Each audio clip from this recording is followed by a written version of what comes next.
Some people have problems with meditation because they feel like meditation has a specific goal, like enlightenment. And so the effort they make toward self-reflection gets distorted into this new form of how I'm going to be successful.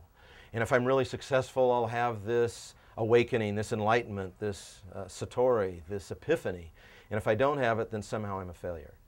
Well, it turns out probably about half people who really seriously try to do something called meditation don't get anything like that. And the reason is they're not designed for it. Now, this is something I learned through a brilliant educator named David Marre, who pioneered something called accelerated learning. And what he found out was this: we all learn in different ways.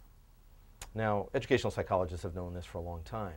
So there are some of us who really learn by listening and reading and thinking and memorizing. So we hear something, we internalize it, we think about it, we act on it. Only about 40% of people really learn that way, and those kind of people end up being pretty good meditators. The rest of the population learns primarily through doing, experiencing, hands-on, or discussing. They need to talk to somebody to really learn something. And those are what I call active learners. So you have reflective learners who can read a book, learn something from it, internalize it, and actually change from what they've read. And then you have these other people who either need to discuss it or try something out.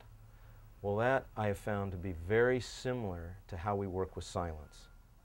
So if you're a reflective learner, and you'll know by knowing how you respond to books and lectures and things like that, and how well you did in school, then just traditionally going to a place in your home, your room, that allows you to shut everything else out and to focus on the important questions of your life will bring you into contact with this inner piece of yourself, this, what I call your soul.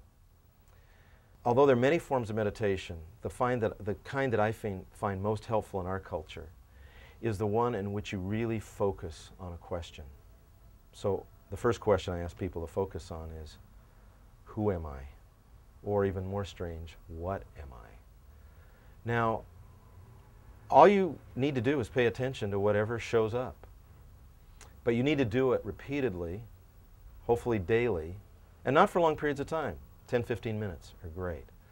A colleague of mine, Ken Blanchard, calls it the art of getting up slowly. In other words, instead of just bolting out of bed as soon as the alarm goes off and springing into your clothes like Superman and charging off to work, it's that you get in the habit of waking up early enough, not to rush out and get the morning paper, to pollute your mind with whatever sensational stuff is in the paper, but that you actually kind of create a ritual around getting up slowly and start to ask yourself these questions.